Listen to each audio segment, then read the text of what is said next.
ఏంటక్క, ఈ మధ్య వరదొచ్చి చెన్నై నగరంలో అందరినీ ముంచేసి ముష్టెత్తుకునేలా చేసింది. అలాగే నగలు పోయాయని బాంబులాంటి మాట చెప్పి మా నోట్లో మట్టి కట్టింది అత్త. అవునక్క, నీ భాషలో చెప్పాలంటే అతిగా ఆశపడే ఆడది, అతిగా ఆవేశపడే మగాడు ఇద్దరు బాగుపడరు అంతే.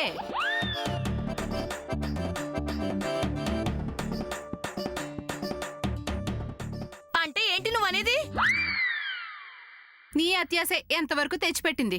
అవును మరి, ఆ నగల మీద నీకు అసలు ఆశ ఉంటేనేగా. ఆ? ఆ, ఉంది, లేదండం లేదే. మరెందుకు ఈ మాట? ఆ, ఎందుకా?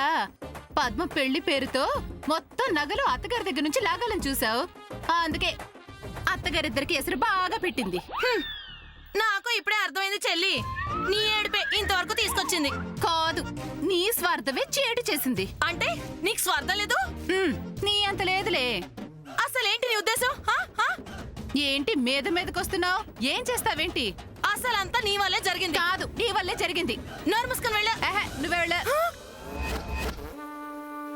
మారుతి వగ చేత చేసిన పని గని తన కోపమే తన శత్రువాయనని.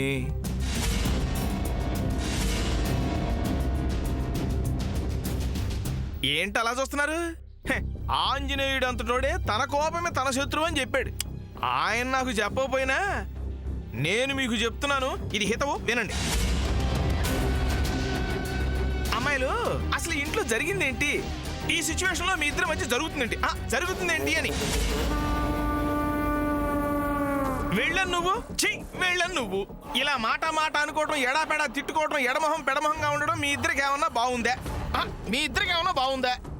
ఇంటికి పెద్ద కోడలనే అహంకారంతో నోటికి ఎంత మాట వస్తే అంత మాట అంటే ఇక్కడ ఎవరు పడ్డకు సిద్ధంగా లేరు.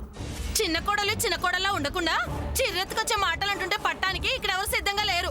నేను నీతో మాట్లాడానా? నేను నీ పేరెత్తనా? నా గురించే కదా మాట్లాడావు. నా గురించి నువ్వు మాట్లాడినప్పుడు నేను నీ గురించి మాట్లాడాలో తప్పేం లేదు. అంతరాయమునకు చింతిస్తున్నాము. నీ గురించి తను, తన గురించి నువ్వు.